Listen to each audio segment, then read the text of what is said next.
Nós estamos, irmãos, na terceira parte dessa série de mensagens chamada Vivendo a Vida, Morrendo para Nós Mesmos. Todos nós queremos viver uma vida abençoada, sim ou não? Todos nós queremos ter vida e vida em abundância. Aliás, essa é a promessa que Jesus prometeu. Eu vim para que vocês tenham vida e vida em abundância. O Espírito Santo está vivo e ele está se movendo. Ele não está encarcerado, ele se move desde sempre. No começo da Bíblia, livro do Gênesis, capítulo 1, versículo 1 e 2, diz que no princípio criou Deus os céus e a terra era sem forma e vazia, havia trevas sobre a face do abismo, e o Espírito de Deus pairava por sobre as águas. O Espírito de Deus continua pairando sobre você nessa hora, sobre esse lugar.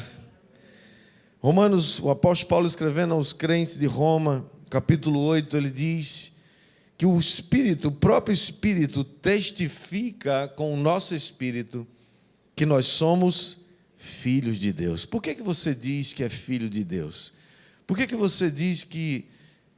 Qual é a convicção que você tem de que você é o filho de Deus, uma filha de Deus? É que o Espírito Santo que habita em você testifica com o seu Espírito, combina, concorda com o seu Espírito que você é filho de Deus. E você diz, eu sei, eu creio. Como você sabe? Eu sabendo. Como que você crê? Crendo. Eu sei que sou filho de Deus. E o verso 17 diz, ora, se somos filhos, somos também herdeiros. Herdeiros de Deus e co-herdeiros com Cristo. E se com Ele sofremos, também com Ele seremos glorificados. Você não somente se tornou um filho, você se tornou herdeiro. Herdeiro de Deus e co-herdeiro com Cristo. Diga para o seu vizinho, você é um herdeiro, você é uma herdeira. É o Espírito Santo que nos convence, que nos ensina. Ele está agindo na sua nova natureza.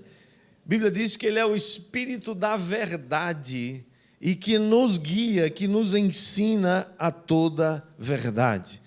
Mas, por outro lado, todos os dias você é atacado na sua mente para não crer nisso ou para deixar de crer nisso. Todos nós somos bombardeados todos os dias por lutas, provações, mentiras e enganos que Satanás e todo o seu exército trabalham para que você perca a sua fé. É por isso que, mais uma vez, o apóstolo Paulo, escrevendo ainda aos Romanos, no capítulo 12, esse versículo 2, que você deve ter esse versículo na sua mente, você deve se lembrar dele todo o tempo, que diz que a gente não deve se conformar com esse século, não se conformar com esse mundo, mas nós devemos nos transformar. De que maneira? Pela renovação da nossa mente. Vamos dizer todo mundo junto esse texto? De uma vez assim, olhando para o telão, vamos lá? E não vos conformeis com este século, mas transformai-vos pela renovação da vossa mente, para que experimenteis qual seja a boa, agradável e perfeita vontade de Deus. Não há ninguém nessa terra que não deseje, que não queira experimentar, viver a boa, agradável e perfeita vontade de Deus. Quantos aqui querem experimentar essa boa, agradável e perfeita vontade de Deus? Mas todos os dias Satanás diz que Deus não é bom, que Deus não está fazendo a coisa certa e que você não merece, e que você não pode pensar que você é filho e que muito menos você nem é herdeiro. E ele começa a colocar pensamentos na nossa cabeça, porque nem todo pensamento que você tem e recebe é de Deus. Pensamentos diversos vêm na sua cabeça. E eu e você precisamos discernir quais são os pensamentos negativos, pensamentos tóxicos, que desgastam, estragam o seu cérebro e a sua mente. Há muitos sentimentos negativos que você precisa excluir da sua mente. Você deve identificá-los, há muitos deles, mas eu queria só citar alguns, como por exemplo, falta de perdão, ciúmes, amargura, insegurança, medo, ódio. São pensamentos que muitas vezes vêm para a nossa mente e você precisa esvaziar a sua mente dessas coisas, renovando-a. Você precisa, por exemplo, todos os dias, todo mundo, é difícil ter uma pessoa hoje que não tem um celular, sim ou não? Até criança tem celular hoje. Então você chega em casa à noite e normalmente você deve carregar seu celular, sim ou não? Porque se você não carregar, no outro dia de manhã ele está descarregado e você não tem como fazer ligações. A sua mente, a minha mente, também tem uma bateria que precisa ser carregada. É como se você tivesse que conectá-la numa tomada. Ela precisa ser renovada, recarregada todos os dias, novamente, e novamente, e novamente, e novamente. E se ela não for renovada, se ela não for recarregada, ela se esvazia. Então a pergunta é: quando é que a minha mente é renovada? De que maneira a minha mente é renovada para que eu possa experimentar a boa, perfeita e agradável vontade de Deus? Efésios capítulo 4, versículo 22, o apóstolo Paulo escreve também dizendo assim: no sentido de que, quanto ao trato passado, vos despojeis do velho homem, que se corrompe segundo as concupiscências do engano, e vos renoveis no espírito do vosso entendimento. Verso 24, e vos revistais do novo homem. Diga comigo, novo homem. Esse novo homem é criado segundo Deus, em justiça e retidão procedentes da verdade. Você quer ver uma coisa? Dia de domingo é o dia que a gente escolheu, separou, para a gente cultuar o Senhor normalmente. Existem outros encontros na semana, tem o encontro da sua célula, tem o Tadel na terça-feira, tem outras coisas acontecendo. Tivemos vigília sexta-feira, tivemos ontem aqui culto da família, tivemos células ontem, mas o domingo normalmente é esse dia que você separa para ir no culto. E aí você vem no culto com os seus irmãos, no lugar ou no ambiente, quando nos juntamos, chamado de igreja. O Espírito Santo que está em contato com o seu espírito diz: vamos à igreja hoje. Aí a sua carne diz: vamos não, você está cansado, vai dormir, amanhã tem trabalho, amanhã você tem que viajar, amanhã você tem que entregar aquele relatório, amanhã você tem que acordar muito cedo. E aí você começa a pensar: não vai dar tempo de fazer essas coisas. Sabe, irmãos, a Bíblia diz, está escrito que quando nós nos encontramos com nossos irmãos, algum milagre vai acontecer.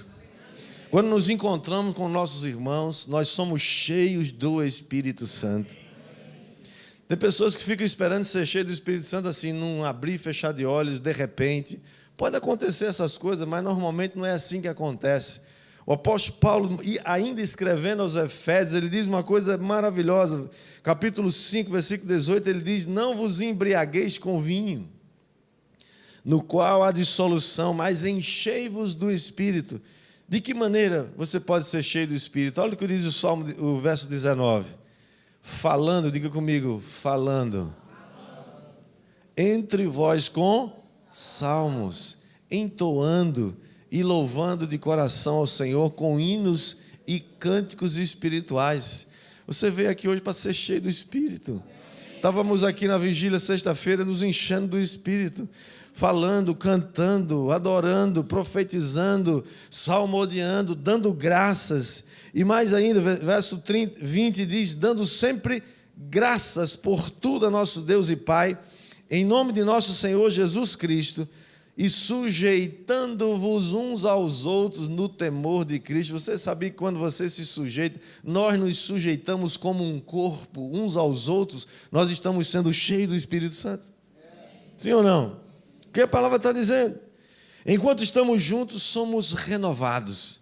Enquanto estamos juntos, o Espírito Santo está recarregando a bateria da sua mente, está renovando a sua mente, está recarregando a sua mente. Ela é renovada, ela é recarregada. E quando ela tem pensamentos de Deus, então eu posso dizer que ela está sendo inclinada para pensar e ter a mente de Jesus. Quantos aqui querem ter a mente de Cristo? Mas se eu posso dizer que quando eu penso ou tenho pensamentos de Deus, ela está sendo carregada positivamente, está sendo renovada para experimentar a boa e agradável vontade de Deus, eu posso dizer também que os pensamentos negativos, aquelas emoções tóxicas que muitas vezes você permite, acontece exatamente o contrário. Eu queria compartilhar só com você, tem várias delas, mas eu escolhi só, por efeito didático, 3 dessas emoções tóxicas contra as quais você deve lutar e deve pedir para o Espírito Santo renovar a sua mente e não permitir que ela se aloje na sua mente. A primeira delas é a ansiedade. A ansiedade, irmãos, é aquele estado emocional tóxico, negativo, que você sente quando uma ameaça se aproxima. E você começa a ver um quadro do futuro de uma maneira muito negativa. O que normalmente acontece é que a imensa maioria dos nossos quadros negativos do futuro que nós achamos que vai acontecer não se realizam, não acontecem. Isso quer dizer que a maior parte das nossas preocupações são apenas perda de tempo, perda de energia e deixar que a sua mente adoeça. Diga misericórdia. Como é que você lida com isso? 1 Pedro capítulo 5, versículo 7, o apóstolo diz, lançando sobre Jesus toda a vossa ansiedade, porque Ele tem cuidado de vós.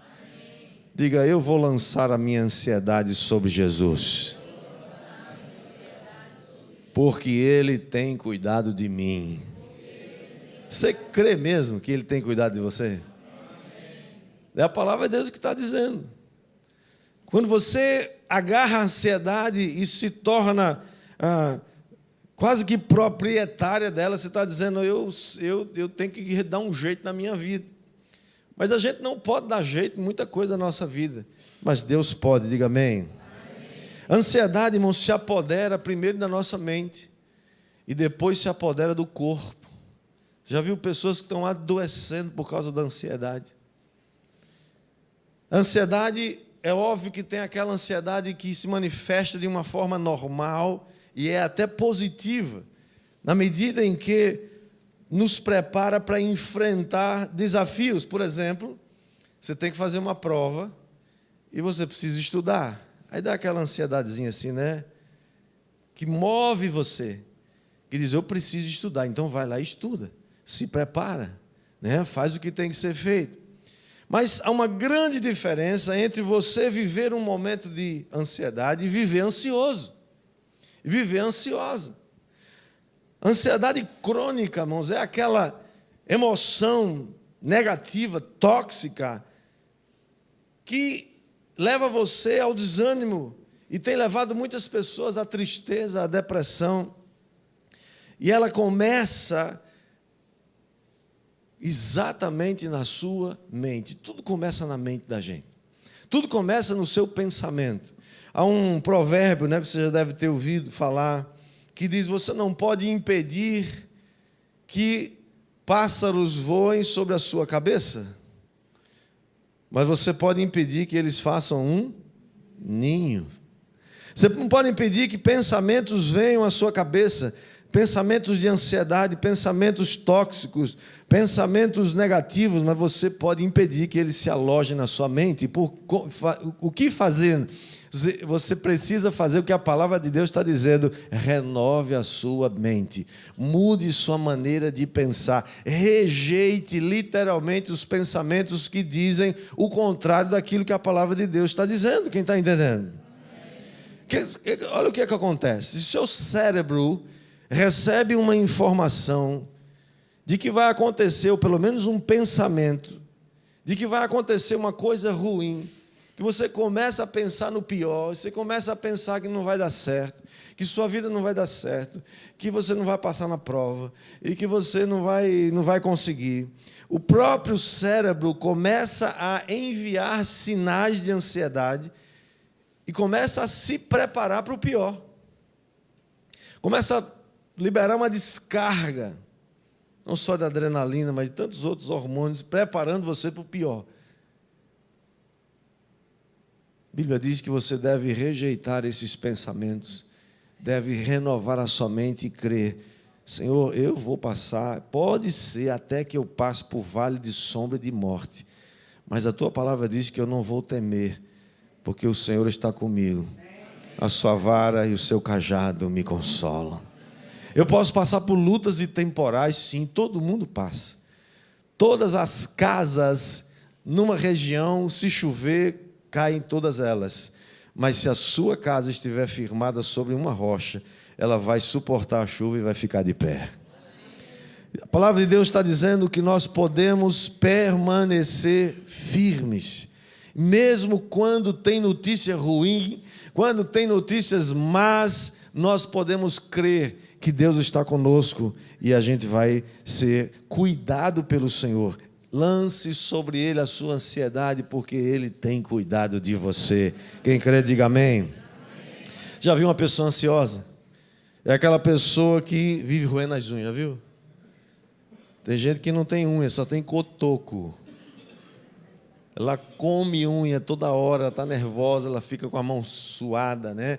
É uma agonia, é uma ansiedade, uma tristeza. Sabe, pessoas ansiosas não conseguem romper, não conseguem aprender. Muitas vezes, irmão, é claro que tem situações na nossa vida, né, que em determinados momentos vêm algumas situações que a gente não consegue resolver. O que eu estou falando aqui não é um momento de ansiedade ou uma situação que você está passando e logo ela passa. O que a gente está falando é viver ansioso, viver dominado pela ansiedade. E quem vive dominado pela ansiedade vive com medo, vive inseguro, vive com preocupação, não se concentra, tem dificuldade de tomar decisões, tem aquela sensação de perda de controle da vida. Fica nervoso, né? E alguns têm tique nervoso. Já viu aqueles tique nervoso assim que, né? Começa a dar aqueles negócios assim que você não sabe nem por que está dando aquele negócio. É claro que todos nós precisamos de um pouco de estresse na vida. Tem gente que nunca teve um estresse, aí não faz nada, também ele fica lá acomodado. Às vezes quando a gente tem que ter um estressezinho, né? Para sair da zona de conforto, para dar um passo para frente, né? Claro, mas isso não é tóxico, claro. Porque eu imagino que um pouco de estresse é como as cordas de um violão. Ela precisa ter um pouco de tensão, senão não dá o som apropriado. Às vezes a gente precisa de um acostozinho assim, né, para a corda esticar um pouquinho e chegar na nota, né, afinada. Se deixar muito frouxo, a gente fica muito alavantu, né? Então, precisa de um apertozinho. Vai dizendo amém, vai, é bom. Eu sei que não é muito, né, fácil dizer amém, mas diga assim mesmo, confie.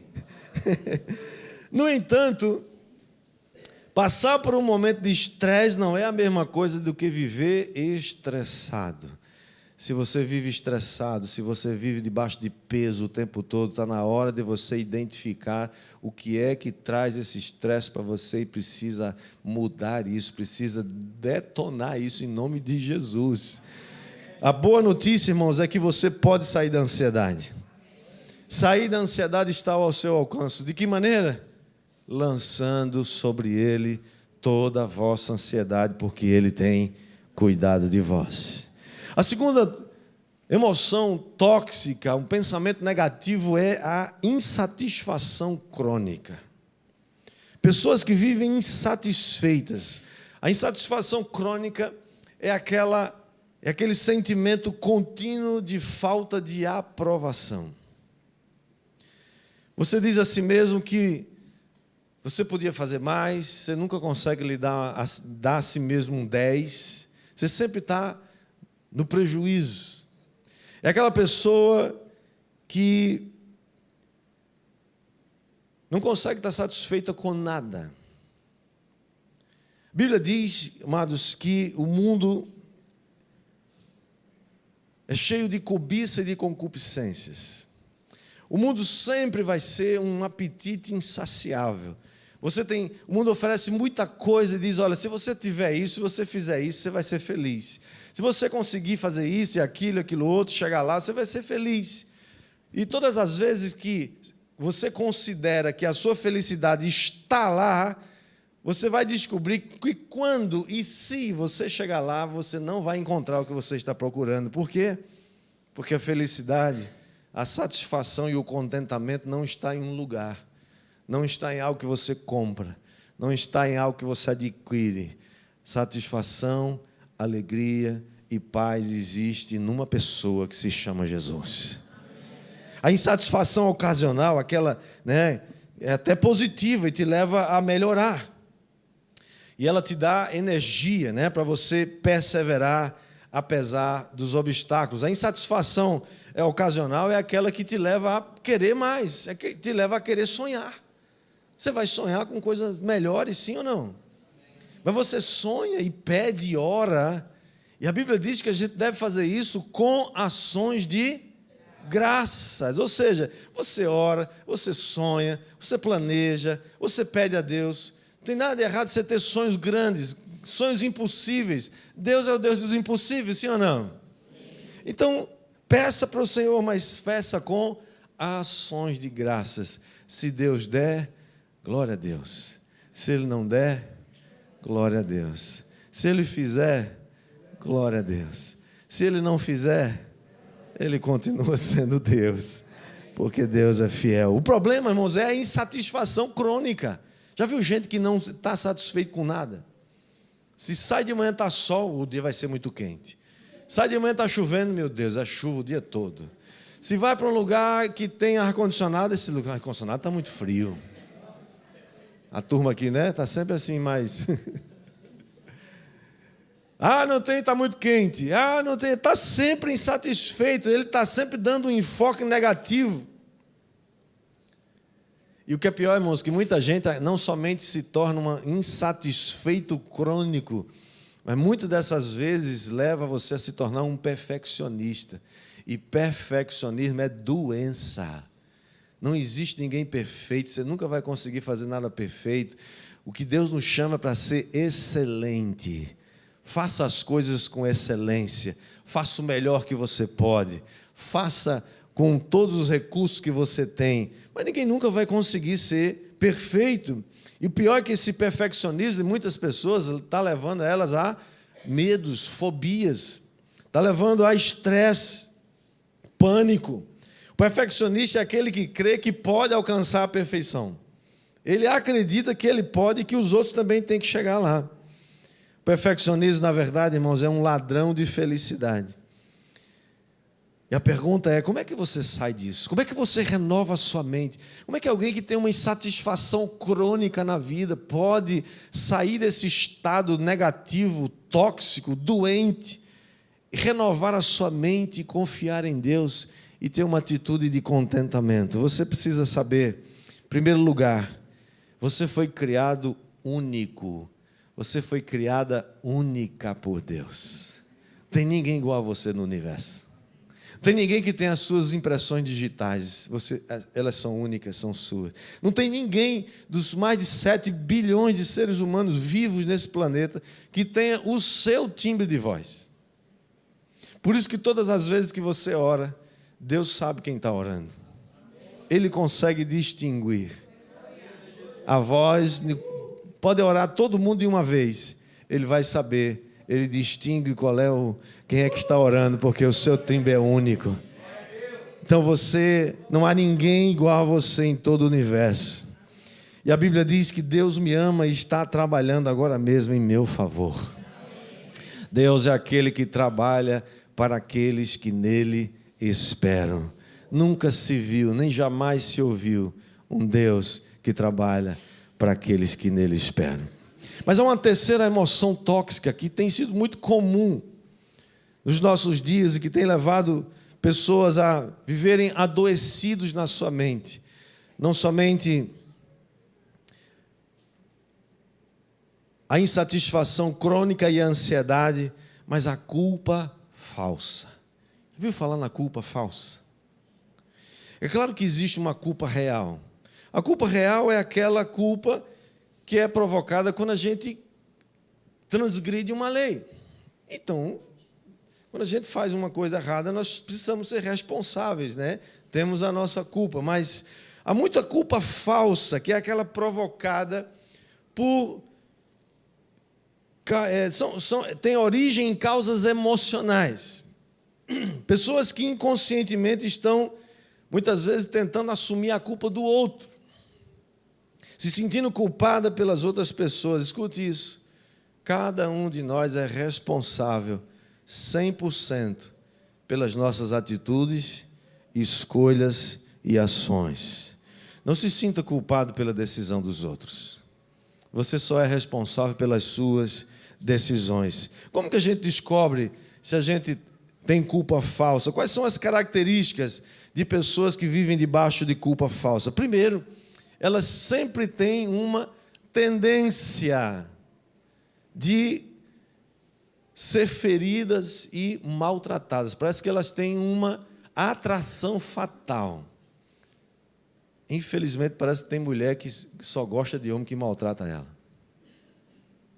Tem gente que só gosta de patrão que maltrata ele. É inconsciente, mas é impressionante. Busca um chefe autoritário, marido que maltrata. Quem sente que não tem valor, irmãos, escute isso, inconscientemente, busca ser tratado como alguém sem valor. Você precisa saber que valor você tem. Você precisa saber que Deus enviou Jesus para morrer por você. Você vale mais do que o mundo inteiro. Quem vai dizer amém? Mas eles não só buscam ser maltratados e feridos, eles ferem a si mesmos.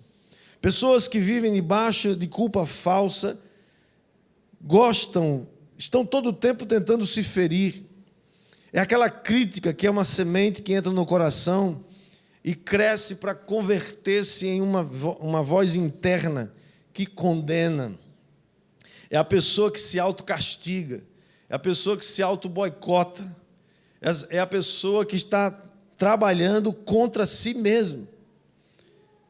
A autocrítica, irmãos, é o resultado das culpas incorporadas e que se transformaram naquelas vozes internas, condenatórias permanentes. Irmãos, Jesus já foi ferido no seu lugar. Diga amém. Você não tem que se ferir para tentar. Lembra daquele povo lá no Monte Carmelo? O que é que eles estavam fazendo? Se ferindo, se machucando, pagando uma penitência, estavam se autopunindo, estavam tentando atrair a resposta de Deus, ferindo-se a si mesmo. Você não precisa fazer isso. Você não precisa subir uma escadaria de 300 degraus para obter alguma graça. Jesus já fez isso por você. Você não precisa mais fazer isso. Chega. Para de se ferir. E o pior é que a pessoa que vive debaixo desse peso da culpa falsa é alguém que fere os outros. Vive ferindo, criticando, machucando os outros, num processo louco, adoecido de ferir-se e ferir os outros. Como é que você se livra dessa culpa falsa? Primeiro, você deve saber de uma coisa, que o seu pecado já foi castigado em Cristo Jesus. Se você quer se culpar e se ferir e pagar uma culpa que já foi paga na cruz, você está querendo pagar uma mesma conta duas vezes. O nome disso é... Como é que chama isso no jurídico? Apropriação indébita, não? Repetição de débito. Repetição em débito. É uma coisa errada isso. Você não tem que fazer isso, pelo amor de Deus, gente. Jesus já pagou, está pago. Não queira pagar uma conta duas vezes. Se você quer pagar de novo é porque você não acha que Jesus pagou. Mas Ele pagou, diga amém. Você precisa saber que você não foi, nós não, escuta, olha para mim. Nós não nascemos para viver debaixo de angústia, de estresse, de decepção, culpa falsa toda hora, irmãos. Deus nos fez para desfrutar cada dia que começa. Diga amém. Isso significa que agora é só flores, não tem nada. Tem luta, tem, claro que tem. Mas nós precisamos começar o dia e acreditar. Como a Bíblia diz, esse é o dia que o Senhor fez, nós vamos nos alegrar nele, nós vamos bendizer o seu nome. Amém. E o que vai acontecer nesse dia, Deus vai nos ajudar. Quem vai dizer amém aí? Amém. Portanto, nossa função não é se ferir, nem ferir os outros, e nem se auto-boicotar.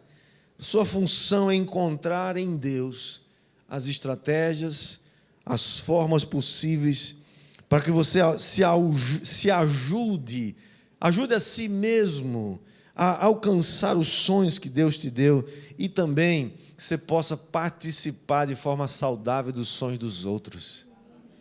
Como é legal a gente se alegrar com o sonho realizado do outro, sim ou não? Quando você se realiza, quando você se alegra com os sonhos dos outros realizados, você se realiza também. E você se qualifica para receber sonhos também realizados. Quem tá entendendo, diga amém. Como é que você sai dessa culpa falsa? Se você errar na vida, assuma a sua responsabilidade. Nunca passe a sua responsabilidade para outra pessoa. Peça perdão. Se possível, faça reparação pelo dano. E depois siga adiante. Tem muita gente ficando pelo caminho, vergado, pressionado por uma culpa falsa que Jesus já levou na cruz. Depois que o pecado foi perdoado, você precisa se levantar e seguir adiante. Há um propósito que Deus tem para a sua vida, quem vai dizer amém? Amém. E depois, se você quer se livrar da culpa falsa, troque a culpa falsa, renovando a sua mente, e recebendo o direito de filho, direito de filha, de desfrutar da sua vida. Como tem gente, irmãos, que está hoje encavernado, porque não crê que Deus tem uma vida abundante para ela. Não se acha digno de desfrutar. Aquela pessoa que até consegue ter alguma coisa assim, né? Já viu aquela galera que tem principalmente mulheres, né? Tem aquela louça maravilhosa, aquela louça chique, chinesa, toda, né, guardada para usar um dia. Que dia? Não sabe. Estamos guardando para uma ocasião especial. Quando ela vai acontecer? Não sei. Não morra antes de usar essa louça, pelo amor de Deus. Desfrute a vida, divirta-se. Irmãos, uma das coisas mais legais que você pode ter como filho e filha de Deus é a capacidade de se divertir. Se divertir dando boas risadas. Sua célula tem que ser um lugar onde você se diverte, onde você se alegra, onde conta piada boa, onde a gente brinca, onde a gente ri um do outro e ri da gente mesmo. Como é legal contar, rapaz, hoje eu vinha subindo no céu, levei uma queda que todo mundo fica... Aí você ri de você mesmo. Como é legal isso? Sim ou não? Quem está entendendo aí? Não importa que alguém critique você. Não importa, desfrute. Não fique escutando os comentários de quem se sente mal e não quer desfrutar a vida. Desfruta o que Deus te deu. Não fique ansioso pelo que você não pode. Agradeça a Deus pelo que Ele já te deu. Pela capacidade que você tem, que Ele já colocou dentro de você. Escute isso, e sabe qual é o segredo? Desfrutar não é algo que você encontra em outro lugar. Tem pessoas que acham que só vão desfrutar a vida, ser alegre, ter um lugar legal, se for para um lugar que lá tem coisa boa. Desfrutar não é isso, olhe para mim, por favor. Desfrutar é algo que já está dentro de você. Você não vai buscar ou encontrar com algo que você vai desfrutar. É algo que você já leva consigo. Porque a alegria está dentro de você. A alegria do Senhor é a tua força. A alegria é o fruto do Espírito Santo. A alegria não está numa casa grande e chique, mas está em você e vai com você para onde você for. Porque a bênção não está em algum lugar, a bênção está em você. É aquele rapaz que foi demitido e chegou feliz em casa e dando a notícia, e a esposa falou: mas você está feliz? Ele falou: claro. Como assim? Perdeu o emprego é uma má notícia. Ele falou assim: é uma má notícia para o meu patrão, que não sabe que a bênção está comigo. E eu vou procurar outro emprego, e onde eu for, a bênção vai comigo. E eu vou ser uma bênção lá onde eu vou chegar. Quem está entendendo aí? Portanto, querido, terminando, concluindo, rejeite todo pensamento negativo, toda emoção tóxica. Você não pode impedir que esses pensamentos cheguem na sua mente, mas você pode sim impedir que eles façam ninho na sua mente. Tudo começa no seu pensamento, na sua mente. Renove sua mente. Não permita que esses pensamentos permaneçam na sua mente. Se aproprie da verdade da palavra de Deus. Deus tem bons pensamentos a seu respeito agora mesmo. Quantos creem que Deus tem um pensamento bom a seu respeito agora? Alguns acham que Deus está com raiva da gente. Alguns acham que a dívida está muito grande. Pastor, não sabe quantas coisas eu já aprontei. Eu não sei não, mas Jesus sabe. E Ele sabe. E Ele está esperando só que você confesse. Peça perdão, receba o perdão e vai desfrutar da herança. Você é herdeiro de Deus, co-herdeiros com Cristo. Quer desfrutar a vida, quer viver a vida? Tempo de você morrer para você mesmo. Morrer para suas opiniões, morrer para suas ideias, seus conceitos que não estão alinhados com a palavra e jogar fora. Receba a verdade do que Deus diz que você é. Você é filho, você é filha. Você tem uma herança. Vamos viver como filhos. Vamos viver como filhas. Quem topa aí? Quem topa aí?